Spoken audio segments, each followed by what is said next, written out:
Hello everyone, CSI NEET जुलाई 2024 का आज एक क्वेश्चन देखते हैं मैथ फिजिक्स टॉपिक में से। और ये जो क्वेश्चन पूछा गया था वेक्टर से। क्वेश्चन क्या है देखिए, vorticity of a vector field v vector is defined as v vector equal to curl of v vector. और जहाँ पे वी वेक्टर गिवन है और के जो है यहाँ पे कांस्टेंट है। Which one of the following is correct, ये पूछा गया है। चार ऑप्शन में से कौन सा ऑप्शन करेक्ट होगा। देखिए, इन स्फेरिकल पोलर कोऑर्डिनेट जो होता है आर थीटा फाई, और उसका जो कोऑर्डिनेट का जो एक्स वाई जेड के साथ जो रिलेशन आता है, x equal to r sine theta cos phi, y equal to r sine theta sine phi, z equal to r cos theta. Now vorticity is given v vector equal to curl of v vector. ये जो curl of v vector का जो expression in spherical polar coordinate में होता है, that is actually ऐसे आपको लिखना है। देखिए यहाँ पे 1/r² sine theta r cap r theta cap r sine theta phi cap. तो ये डेल ऑपरेटर से आ रहा है del del r del del theta del del phi. और बी जो गिवन था, बी में देखिए ओनली आर कैप प्रेजेंट है।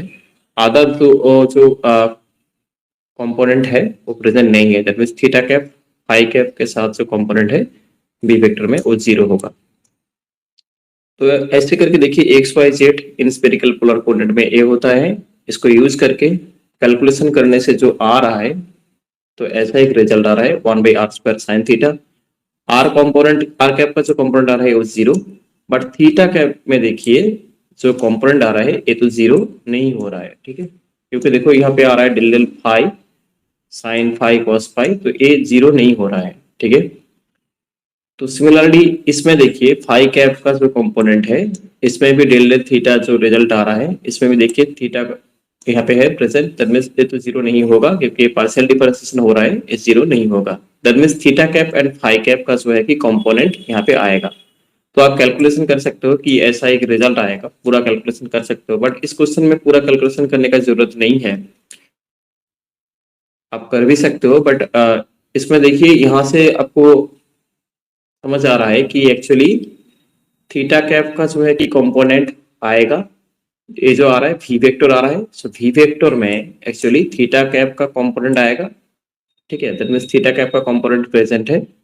एंड सिमिलरली फाई कैप का जो है कि कंपोनेंट भी प्रेजेंट है। बट देखिए कि आर कैप जो है इसका कंपोनेंट जो आ रहा है 0 आ रहा है।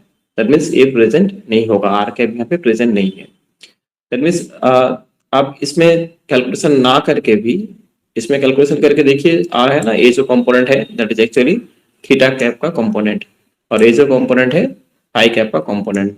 Transverse component, this is actually azimuthal component. Okay, but radial component जो है इसमें नहीं मिल रहा है। दैट मीन्स वी वेक्टर जो आ रहा है ऐसा आ रहा है। ठीक है, अब ऐसे भी देख के बोल सकते हो कि कुछ आएगा रिजल्ट, ये 0 नहीं होगा, इसमें भी 0 नहीं हो रहा है। That means v theta v phi यहाँ पे प्रेजेंट है। दैट मीन्स ये जो आ रहा है वी वेक्टर ए वाला यहाँ पे मिल रहा है। ठीक है, तो देखिए ये जो वी आ रहा है इसमें थीटा के फाई के प्रेजेंट है, और इन स्पेरिकल पोलर कोऑर्डिनेट में r theta phi all are actually perpendicular, mutually perpendicular. All three unit vectors are mutually perpendicular in spherical polar coordinate होता है। ठीक है, दैट मींस ए जो आ रहा है वी वेक्टर, यहाँ पे जो रिजल्ट आ रहा है vorticity का, ये theta cap and phi cap के साथ मिल रहा है। That means theta phi cap जो आएगा एक्चुअली इसमें जो रिजल्ट आएगा आर कैप के अलोंग। ठीक है, क्योंकि देखो r cap theta cap phi cap all are actually mutually perpendicular. तो देखिए एक प्लेन आ रहा है, ऐसा सोच लीजिए कि एक्स वाई जैसे होता है ना, एक्स वाई जेड क्या होता है, एक्स वाई प्लेन में एक रिजल्ट है तो क्या होगा, जेड से परपेंडिकुलर होगा। तो ऐसे करके देखिए, तो इसमें आर कैप के साथ क्या होगा, ये mutually obviously perpendicular to the r cap. Okay, so r के साथ क्या है कि एक्चुअली म्यूचुअली परपेंडिकुलर है आर कैप के साथ, ये जो रिजल्ट है। Clear? So that means vorticity is perpendicular to the vector field everywhere. ये जो ऑप्शन है देखिए 4 ऑप्शन, ये 4 ऑप्शन में क्या बोला गया है कि vorticity is perpendicular to the vector field everywhere. So इसलिए इसका जो राइट ऑप्शन है ऑप्शन 4 इसका राइट ऑप्शन है। ठीक है, थैंक यू।